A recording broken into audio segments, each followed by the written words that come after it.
Good morning students. आज English grammar के अंतर्गत प्रीपोजिशन, जैसा कि मैं कल आप सभी लोगों को बताया था, प्रीपोजिशन के विषय में उसका डेफिनेशन, काइंड्स ऑफ प्रीपोजिशन, इन और एट का प्रयोग हमने कल बताया था। इस संदर्भ में मैं ये भी कहा था कि आप अपनी किताब से, टेक्स्ट बुक से कुछ एग्जाम्पल लेकर करने का प्रयास कर सकते हैं। फिर भी मैं यहाँ पर प्रीपोजिशन का एक बड़ा डेफिनेशन लिख दे रहा हूँ ताकि इसी तरह से आप सभी लोगों को पता चले।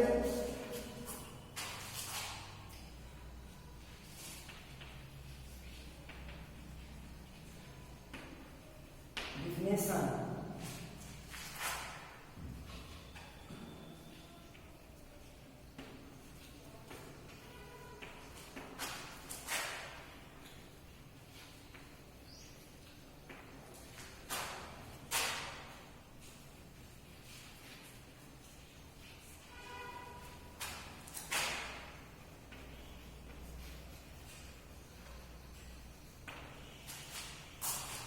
This is the definition of preposition.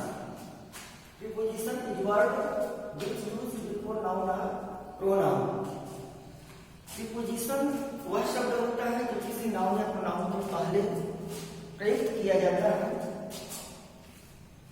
Kinds of definition, kinds of noun के विषय में कल बताया था कि specially there are 3 kinds of preposition.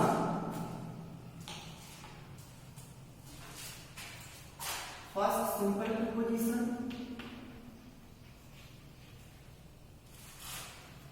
Second, double preposition.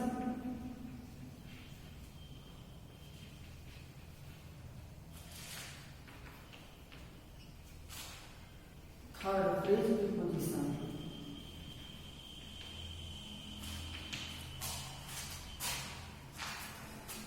ये phrase preposition लास्ट में पहला मैं सिंपल में बताया था, इन और एट का प्रयोग।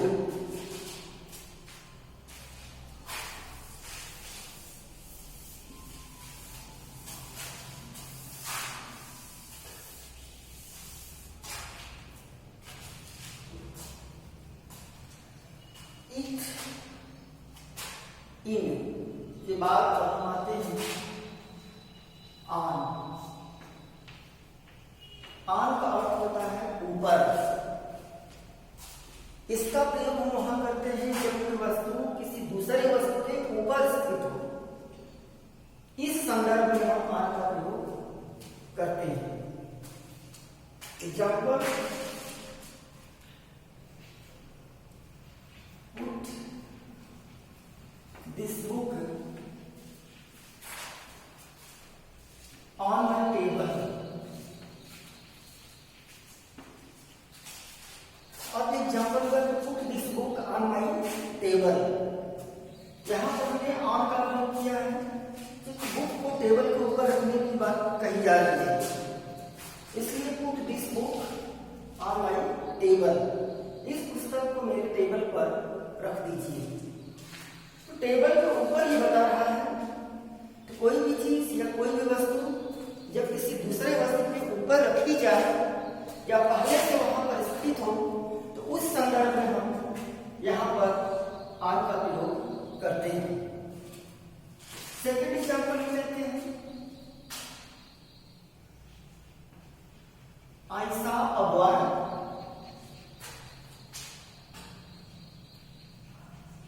Carrying a bundle on his head. Second example में लिया, आई saw a boy carrying a bundle on his head. अब यहाँ हेड से पहले हमने ऑन का यूज किया है क्योंकि कह रहा है इसमें कि सिर के ऊपर यानी कोई भी चीज सिर के ऊपर रखा हुआ है, तो उस इस संदर्भ में हमने ऑन का प्रयोग किया है। So I saw a boy carry a bundle on his head.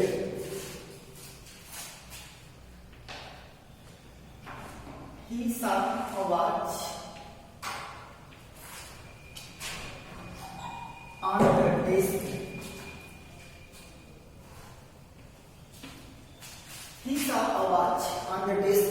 अब इसमें बता रहा है कि डेस्क के ऊपर, यानी ये समझिए कि डेस्क के ऊपर वो वॉच रखा हुआ है। तो इस संदर्भ में यहाँ पर हम ऑन का प्रयोग करते हैं। दूसरी जगह हम ऑन का प्रयोग हम वहां करते हैं जब कोई भी कार्य सप्ताह के किसी दिन भी घटित हो या सप्ताह के किसी दिन किया जाए, तो उस डेज के नाम से पहले हम ऑन का प्रयोग करते हैं। जैसे he did not go to school on Monday. ये एग्जाम्पल है, he did not go to school on Monday, यानी कहने का मतलब है कि वह मंडे को स्कूल नहीं गया। तो इस तरह से जब किसी वीक्स का नाम आ जाए तो उस सप्ताह के नाम से पहले यहाँ पर हम एन का प्रयोग करते हैं। ये दूसरी जगह हो गया। तीसरी जगह हम आन का प्रयोग वहां करते हैं जब कोई भी कार्य या घटना किसी डेट को घटित हो या किसी डेट पर किया जाए, या कोई भी कार्य किसी भी देश की सीमा पर घटित हो या वहां पर कोई कार्य किया जाए, या हम किसी के जन्मदिन पर कोई उपहार देते हैं, तो उस सेंस में, उस अर्थ में हम आन का प्रयोग करते हैं। जैसे सी gave a gift on my birthday.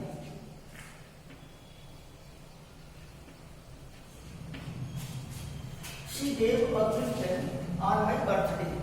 उसने मेरे जन्मदिन पर एक उपहार दिया। तो यहां बता रहा है कि माई बर्थडे, इसलिए इसके पहले ऑन का यूज किया जाता है। फिर next example, Gandhi ji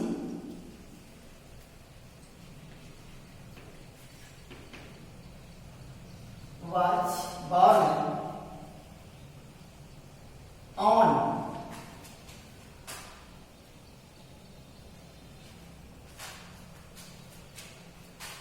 2nd October in 1869.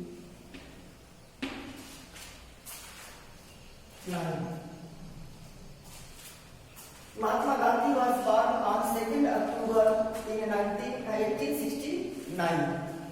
अब इस एग्जाम्पल से पता चला कि गांधी जी का जन्म 2 अक्टूबर 1869 को हुआ था। इस तरह से यहां पर हमने देखा कि ऑन का प्रयोग किया गया है। तो all students, you will be careful for your grammar, because grammar is the sort of thing to know about any language. Without grammar, our language cannot be fit to speak. So at the time of speaking any language, we should use grammatical point to make a correct sentence, so that we may deprive the same things in the grammar. On का प्रयोग इस तरह से आप सभी लोगों ने देखा। पहले हमने बताया जब कोई वस्तु किसी दूसरी वस्तु के ऊपर रखी हुई हो तो उस संदर्भ में हम ऑन का प्रयोग करते हैं। फॉर एग्जाम्पल जैसा हमने लिया कि put this book on my table, पुस्तक को मेरे टेबल पर रख दीजिए, यानी टेबल के ऊपर। दूसरा एग्जांपल हमने लिया, आई saw a boy carrying a bundle on his head. सिर के ऊपर बता रहा है, इसलिए यहाँ पर ऑन का प्रयोग किया गया है। He saw a watch on the desk. उसने डेस्क के ऊपर एक वॉच घड़ी को देखा, इसलिए यहाँ पर ऑन का प्रयोग किया गया है। सप्ताह के किसी भी दिन कोई भी कार्य या घटना हो, वहां पर भी हम ऑन का प्रयोग करते हैं। He did not go to school on Monday. वह मंडे को स्कूल नहीं गया। She gave a gift on my birthday. उसने मेरे जन्मदिन पर एक उपहार दिया। तो इस तरह से हमने देखा। फिर ये कोई भी टाइम बता दे। Gandhi ji was born on 2 अक्टूबर 1869। गांधी जी का जन्म 2 अक्टूबर सन 1869 में हुआ था। इस तरह से ये ऑन का प्रयोग पूरा हुआ। अब इसके बाद हम चलते हैं ऑफ।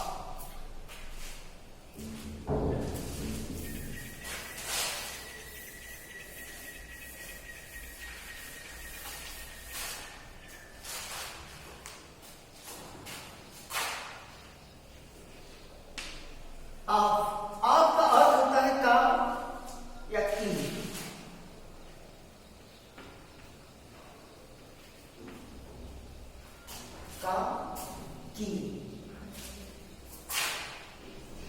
ऑफ का प्रयोग हम उस जगह पर करते हैं जब दो निर्जीव नाउन का संबंध आपस में जुड़ा हो, यानी दोनों नाउन निर्जीव होने चाहिए, तो उनके बीच में, उन दो नाउन के बीच में हम ऑफ का प्रयोग करते हैं।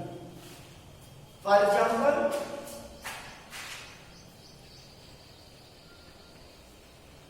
who has broken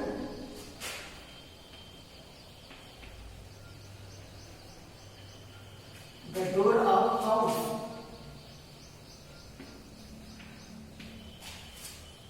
Who has broken the door of house? घर के दरवाजे को किसने तोड़ा है? अब यहां हम देख सकते हैं कि दो नाउन के बीच में ऑफ का प्रयोग किया गया है, हाउस और डोर। डोर का संबंध हाउस से है, दोनों आपस में दूसरे से जुड़े हुए हैं और दोनों ही नॉन लिविंग हैं, मतलब निर्जीव चीजें हैं, इसलिए इनके बीच में ऑफ का प्रयोग किया गया है।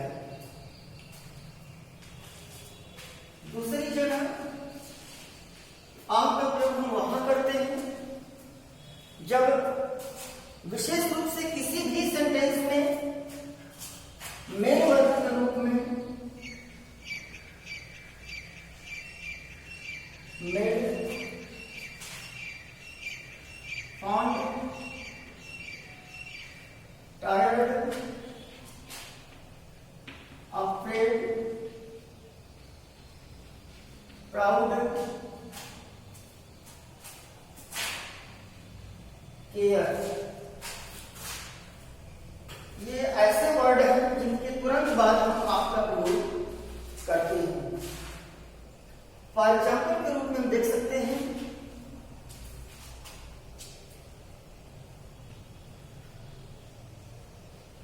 This ring is made of gold. अब यहां देख सकते हैं कि मेड के बाद ऑफ का प्रयोग किया गया है। This ring is made of gold. Found के बाद भी ऑफ का प्रयोग करते हैं।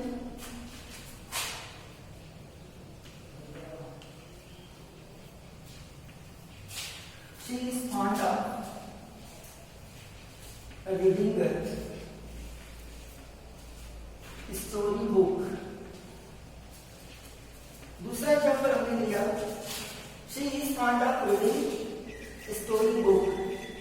वह स्टोरी बुक पढ़ने का शौकीन है। तो फॉन्ट के बाद सीधे ऑफ का प्रयोग किया गया है। प्राउड, अफ्रेड, टायर्ड और केयर, इनके साथ भी हम ऑफ का प्रयोग करते हैं।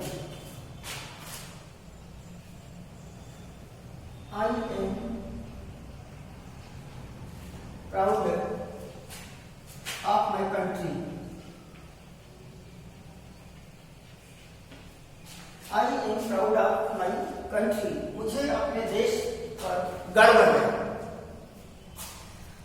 तो इस तरह से हमने दूसरी जगह देखा है कि तुरंत बाद हम आपका प्रयोग करते हैं।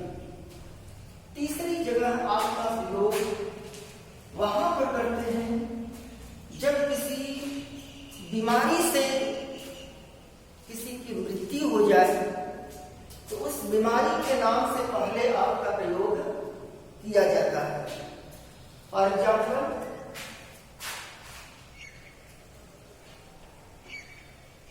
he died of cholera.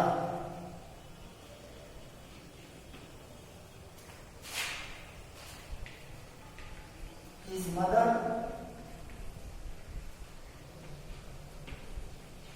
died of cancer. तो दोनों सेंटेंस में हम देख सकते हैं कि पहले में हमने लिखा है कि died of cholera. Cholera, it is a kind of disease. तो इसके पहले यहाँ पर आपका प्रयोग किया गया है। और कैंसर ये भी एक प्रकार का डिजीज है, बीमारी है, इसलिए इसके पहले यहाँ आपका प्रयोग किया गया है। तो हमने देखा कि आपका प्रयोग इस सारे संदर्भ में किया जाता है। अच्छी तरह से ध्यान से इसको देख लीजिए कि 3 शब्दों के बाद 3 कंडीशन कौन सी परिस्थितियों में आपका प्रयोग किया जाता है, ये सारा चीज हमने आपके बारे में बता दिया है। अब उसके बाद हम चलते हैं बाई का प्रयोग।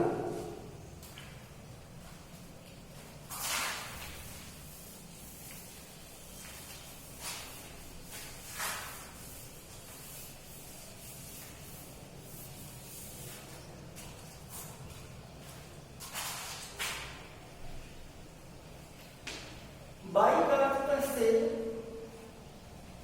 या द्वारा, से या द्वारा, इसका भी प्रयोग कई जगहों पर किया जाता है। तो स्टेप बाय स्टेप समझेंगे इसको। पहला बाई का प्रयोग उस जगह पर करते हैं जब किसी के द्वारा कोई कार्य किया जाए। किसी के द्वारा किए गए कार्य से पहले बाई का प्रयोग करते हैं। इसका मतलब ये हुआ कि सभी पैसिव वॉइस के सेंटेंस में बाई का प्रयोग किया जाता है।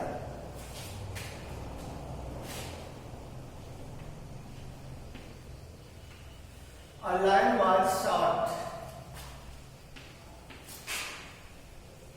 by the hunter. A lion was shot by the hunter. शेर शिकारी के द्वारा मारा गया।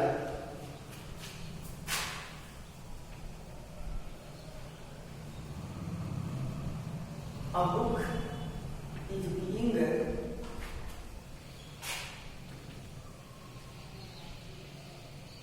sent by him. A book is being sent by him. पुस्तक उसके द्वारा भेजा जा रहा है। ये तो पहले में बाई का प्रयोग सभी तरह के पैसिव वॉइस के सेंटेंस में बाई का प्रयोग किया जाता है। दूसरी जगह बाई का प्रयोग वहां करते हैं जब हम किसी साधन वाहन से यात्रा करें।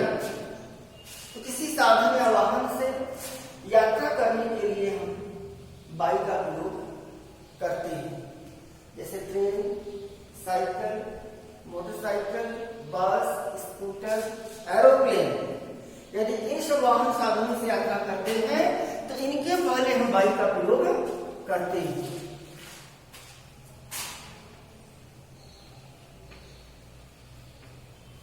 We went to Delhi by car. He went to Delhi by car.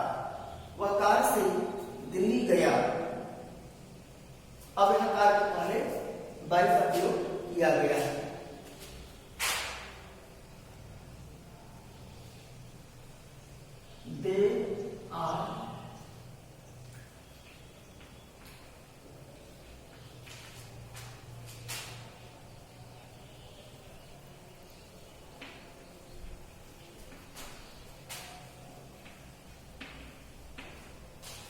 They are going to Varanasi by the train.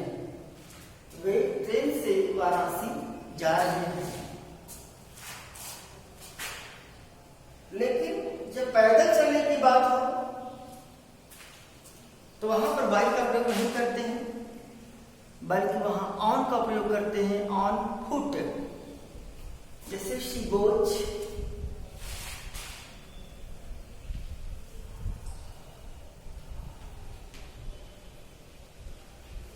To school on foot.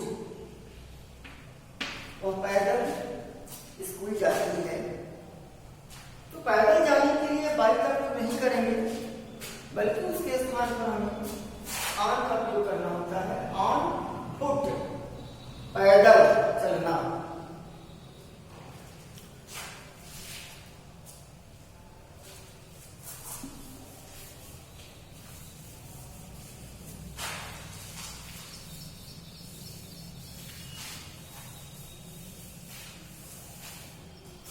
फिर बाई का प्रयोग हम उस जगह पर करते हैं जब घड़ी के द्वारा समय बताया जाए। घड़ी के द्वारा टाइम बताने के लिए बाई का प्रयोग किया जाता है।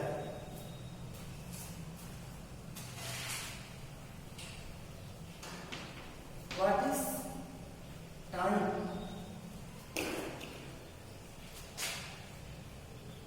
By your watch. What is time by your watch. तो अभी जैसे हमने बताया कि घड़ी के द्वारा समय बताने के लिए बाई का प्रयोग किया जाता है। और भी इसका एग्जाम्पल लेते हैं। It is 9 o'clock by my watch. It is 9 o'clock by my watch. मेरी घड़ी में 9 बजे हैं। यही है कि जब घड़ी के द्वारा समय बताया जाए, टाइम बताया जाए, तो उसके पहले बाई का प्रयोग किया जाता है।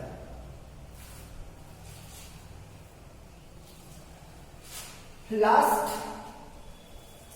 में बाई का प्रयोग हम वहां करते हैं जब कोई भी कार्य लगभग समय में बताया जाए, और वो भी फ्यूचर टेंस के लिए। जब कोई भी कार्य लगभग समय में बतलाई जाए फ्यूचर टेंस के अंतर्गत, तो वहां पर हम बाई का प्रयोग करते हैं।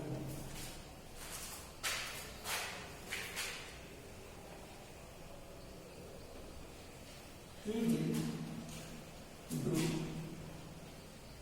this work